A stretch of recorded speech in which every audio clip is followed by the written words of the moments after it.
ఓం శ్రీ గణేశాయ నమః. ఓం శ్రీ విష్ణు రూపాయ నమః శివాయ. నమస్కారం అండి. ఇక్కడ 2024 అక్టోబర్ మాసంలో ద్వాదశ రాశి వాళ్ళ మాస ఫలితాలు ఎలా ఉన్నాయో తెలుసుకుందాం. ఇక తదుపరి రాశి కర్కాటక రాశి. ఈ కర్కాటక రాశి వాళ్ళకి 2024 అక్టోబర్ మాసంలో ఏ గ్రహాలు మనకి యోగిస్తున్నారు అని తెలుసుకున్నట్లయితే ముఖ్యంగా తృతీయ స్థానంలో ఉంటున్న రవి, తృతీయ స్థానంలో ఉంటున్న కేతువు. తృతీయ స్థానంలో కేతు ఈ మాసమంతా యోగిస్తున్నాడు. తృతీయ స్థానంలో రవి అక్టోబర్ 17 వరకు మాత్రమే ఆయన తృతీయ స్థానంలో ఉంటున్నాడు, యోగిస్తున్నాడు. తర్వాత చతుర్థ పంచమ స్థానంలో ఉంటున్న శుక్ర బుధులు, వీళ్ళు కూడా మనకి శుభ ఫలితాలు ఇస్తున్నారు. తర్వాత లాభస్థానంలో గురువు ఉన్నప్పటికీ అక్టోబర్ 9వ తేదీ తర్వాత ఆయన వక్రించి సంచారం చేయబోతున్నారు. ఇక్కడ ఆయన అర్ధశుభుడిగా శుభ ఫలితాలని ఇస్తున్నారు. అంటే దాదాపు మనకి 4 గ్రహాలు, కేతు, శుక్ర, బుధులు, సూర్యుడు కూడా అర్ధశుభుడు, మనకి గురువు కూడా అర్ధశుభుడు. అంటే 5 గ్రహాల తాలూకు కాస్త మనకి శుభ ఫలితాలని అందుకోబోతున్నాం. అయితే ఇక్కడ ఉన్నది ఏంటి అంటే మనకి నవమ స్థానంలో రాహువు, తర్వాత అష్టమ స్థానంలో వక్రించిన శని. ఈ కర్కాటక రాశి వాళ్ళకి మనము ఆల్రెడీ అష్టమ శని జరుగుతున్నది. అష్టమ శని జరుగుతున్నప్పటికీ కూడా మనకి లాభస్థానంలో గురువు ఎంట్రీ అయ్యారు మొన్ననే. ఆయన ఎంట్రీ అయినప్పటి నుంచి కాస్త రిలీఫ్ అనేది మనము ఈ యొక్క కర్కాటక రాశి వాళ్ళు చూస్తున్నారు. అయితే ఆయన కూడా వక్రించడము, ఇక్కడ వ్యయస్థానంలో దశమాధిపతి అయిన కుజుడు సంచారం అక్టోబర్ 20వ తేదీ వరకు కుజుడు వ్యయస్థానంలో ఉంటున్నాడు. తర్వాత జన్మరాశులకు వచ్చేస్తాడు. ఇలా మనకి కొన్ని నెగిటివ్ గ్రహాలు వచ్చి మనకి ఇబ్బంది పెట్టినప్పటికీ ఈ కొన్ని గ్రహాలు ఏదైతే ఉందో శుక్ర బుధుల తాలూకు, రవి యొక్క తాలూకా మనకి శుభ ఫలితాలు వచ్చినప్పటికీ పెద్దగా ఈ కర్కాటక రాశి వాళ్ళకి యోగకారక గ్రహాలు కాదు. ఎవరు? శుక్రుడు, బుధుడు, తర్వాత రవి అత్యంత శుభ ఫలితాలు ఇచ్చే గ్రహాలు ఈ రాశికి లేదా ఈ లగ్నాలకి కాదు. ఏ గ్రహాలు శుభ ఫలితాలు ఇస్తారు? చంద్రుడు ఇస్తాడు, కుజుడు ఇస్తాడు, గురు ఇస్తాడు. ఈ 3 గ్రహాలలో గురుగ్రహము తర్వాత కుజుడు ఇద్దరు కూడా ఫెయిల్ అయిపోతున్నారు. ఆయన వక్రించడము, ఈయన కూడా వేస్తాను, తర్వాత జన్మరాశి నీచస్థానానికి రావడము. సో ఇక్కడ కర్కాటక రాశి వాళ్ళకి నేను చెప్పేది ఏంటి అంటే మీకు ఇక్కడ మిశ్ర ఫలితాలే గోచరిస్తూ ఉన్నాయి.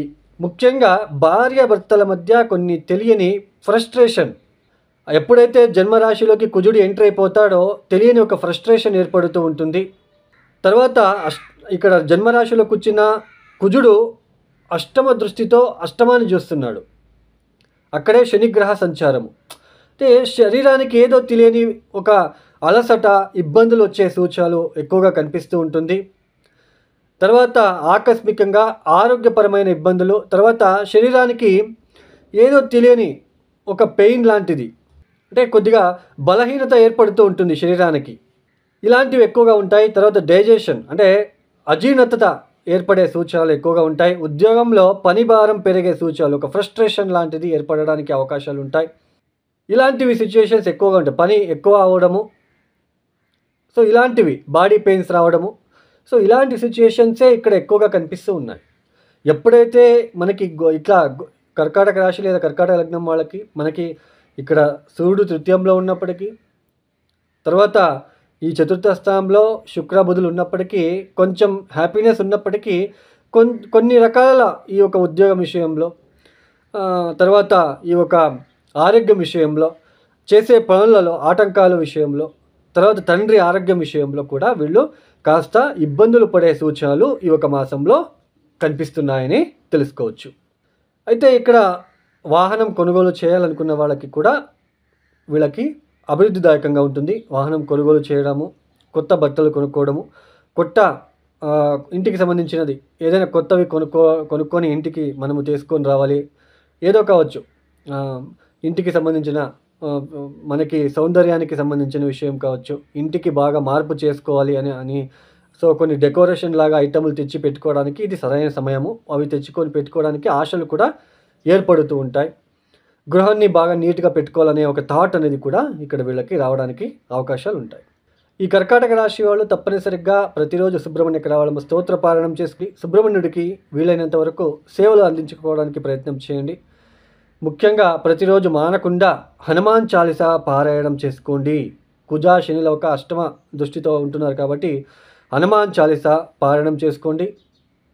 తర్వాత ముఖ్యంగా నవధాన్యాలను కూడా మీరు గుప్పెడు తీసుకొని నానబెట్టేసి సాయంత్రం పూట మరుసటి రోజు ఉదయాన్నే బెల్లంతో కలిపి రోడ్ సైడ్ ఆకలితో ఉన్న ఆహారం లేకుండా ఉంటున్న ఆవులకో ఎద్దులకో మీరు తినిపించడానికి ప్రయత్నాలు చేసుకున్నట్లయితే వచ్చే ఇబ్బందుల నుంచి కాస్త బయటపడే అవకాశాలు వస్తాయి. ఓం శ్రీ గణేశాయ నమః. ఓం శ్రీ విష్ణురూపాయ నమఃశివాయ. నమస్కారం అండి.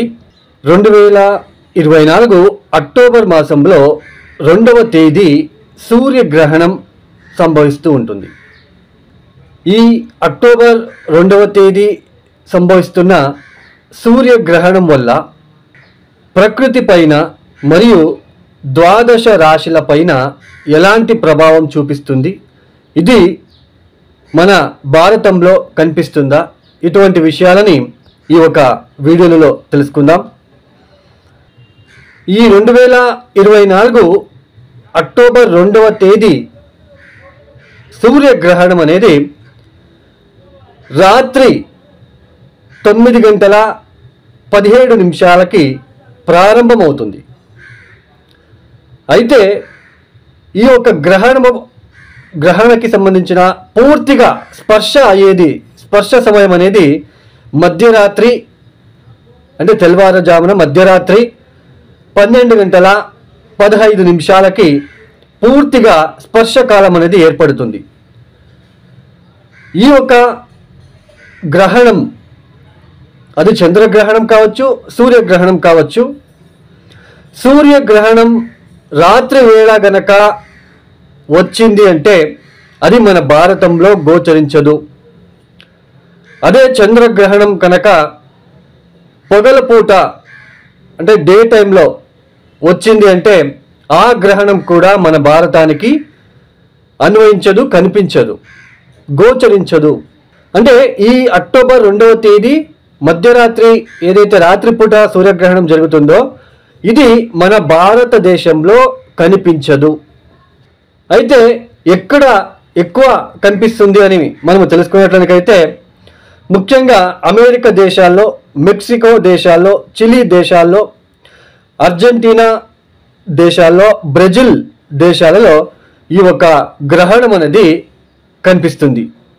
ఈ ఒక గ్రహణం ఏర్పడేది స్పర్శ సమయం పూర్తిగా గ్రహణం పట్టేది మధ్యరాత్రి 12:15 ఈ ఒక సమయానికి మనం లగ్న కుండలి గనక వేసుకున్నట్లయితే మిథున లగ్నంలో గ్రహణం అనేది ఏర్పడుతుంది. ఇది కన్యా రాశిలో కేతుగ్రస్త సూర్యగ్రహణం ఏర్పడుతూ ఉంటుంది. ఈ ఒక వీడియో మీకు నచ్చితే లైక్ చేయండి, షేర్ చేయండి, సబ్స్క్రైబ్ చేసుకోండి. సర్వే జనో సుఖినో భవంతు. ధన్యవాదములు.